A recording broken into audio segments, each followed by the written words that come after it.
I'm Christine Venus and I'm an astrologer, and today we're going to discuss the new moon in Aquarius, which is happening on the 1st of Feb or the 31st of Jan, depending where you are. Let me just have a quick look. So we've got February 1st, 12:47 a.m. for New York, and that would be probably the late evening or the second for anywhere in Australia or the Pacific, that side, and anywhere else on the other side of the world.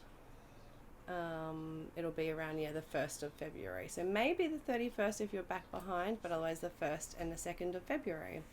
So new moons are all about new beginnings, new opportunities, a time to plant new seeds. It's also a time when the moon is at its least amount of energy, least bright. It's that new moon, it's starting from fresh, so when we can have the least amount of energy. So it's a time to go within and to really be slow and contemplate, and basically a time to rejuvenate yourself. So it is all about new beginnings and starting new projects, planting new seeds. Now, this new moon in Aquarius is also squaring Saturn, so it makes it very Saturnian. And Saturn is all about rules, restrictions. It's about slowing down, doing the hard work, taking responsibility. It's about laying out the plans and not just rushing into things, taking calculated risks. So this new moon ruled by Uranus also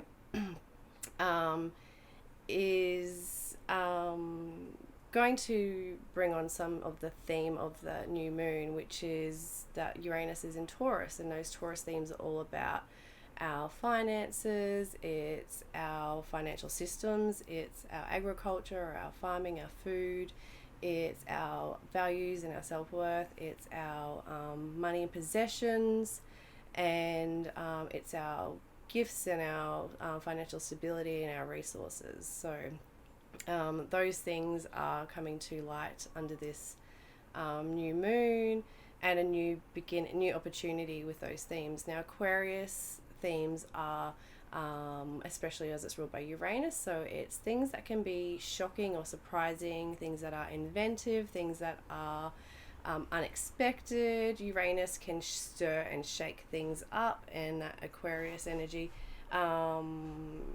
ruled by Uranus can bring in those things. So it can be an unexpected new beginning or something, or an unexpected opportunity that comes in or something like that as well, that this new moon could trigger for you. So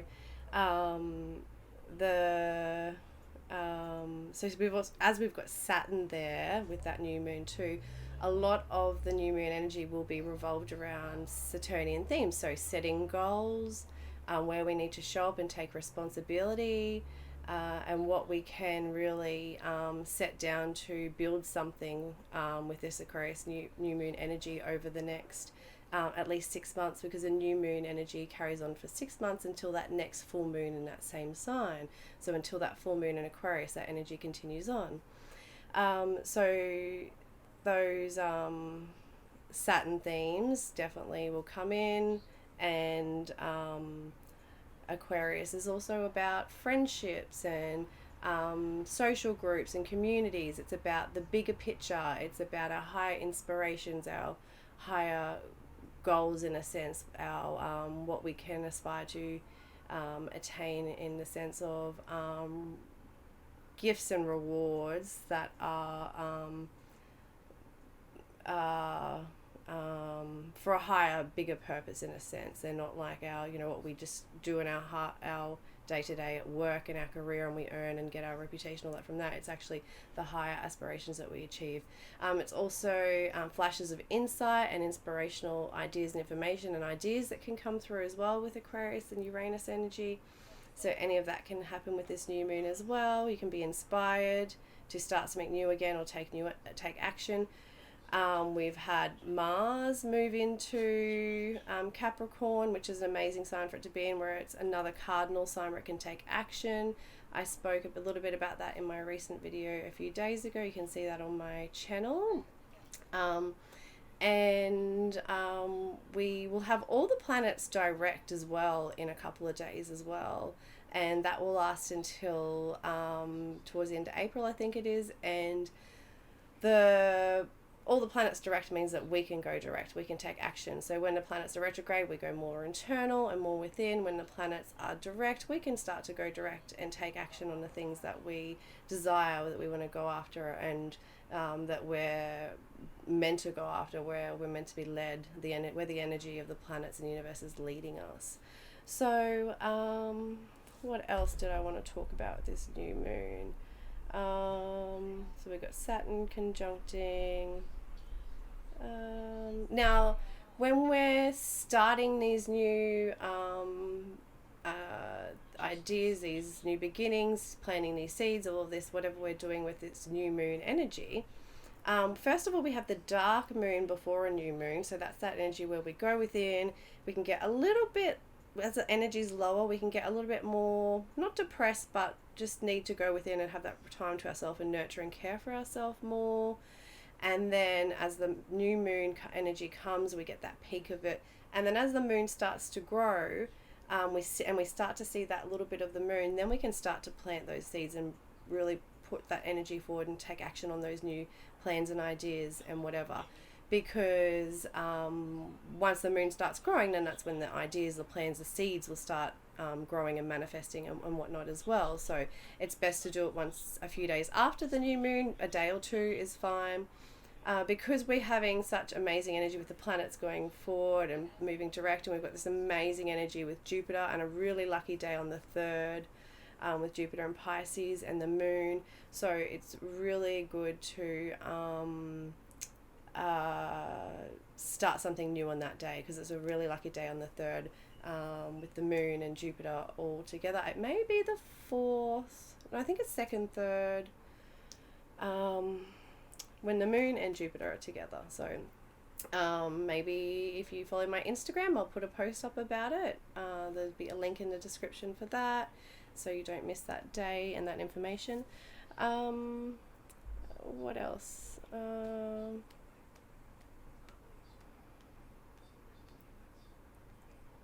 So I didn't finish that. So the Aquarius energy is very much, again, as I was saying, about social groups, communities, friendship circles and groups, people coming together for a bigger, higher purpose. It's humanitarian as well. So new beginnings in these areas. So you could find that you're really starting to want to connect with people, and whether it's for humanitarian purpose, and that, that can be protesting and things like that, of course, especially with Uranus energy. Uranus is all about freedom and breaking free and being the rebel and stuff like that. So and also those French, so finding our tribe, that's like the biggest energy at the moment, especially with the age of Aquarius, and just all the Aquarius energy that we've had triggered with Saturn there, and Jupiter moving through there and everything else. So the and the constant squares we have with Saturn and Uranus too, that keep happening, and we've still got more throughout the year. So that Aquarius energy is all about finding our tribe, connecting with people. Leo is all about the self, and then Aquarius is about the other and the people. It's about the people. So it's about finding our tribes, connecting with communities, doing things that are for a higher purpose and for humanity as well. And that Aquarius energy too is a strange one, when it's such a free energy, and it wants to be not tied down. And that Saturn, when it's Aquarius is ruled by Saturn and it's ruled by Uranus, it makes it that little bit weird with that Saturn energy. But the thing that I've really noticed lately is that Aquarius energy, it's like there's still rules in place and responsibility and all that need to be taken, that's the very Saturnian thing. But it's very much from a Uranus based perspective, where it's like, I'll do it, but I'll do it my way. I'll do it when I want to do it, basically. So there's still rules in place, but they're going to be my rules. And that's more the Aquarian energy, where that Saturnian energy comes in. So it's not as, Capricornian, where it's just work, responsibility, just straight up hard, harsh, and that's it. It's more about my rules, not the rules that have been given to us by government institutions, our bosses, life, whatever. So our responsibilities. So yeah, so that is pretty much everything. I want to talk more about Venus and the nodes, so I'll do another video in a few days, hopefully, or towards the end of the week, discussing that. So make sure you follow my YouTube channel, please. I'm also posting more regularly now on Instagram as well, and sometimes you can find me streaming on Twitch or something like that, but otherwise, yes, please subscribe, and I'll see you for the next video, and thanks for listening and being here.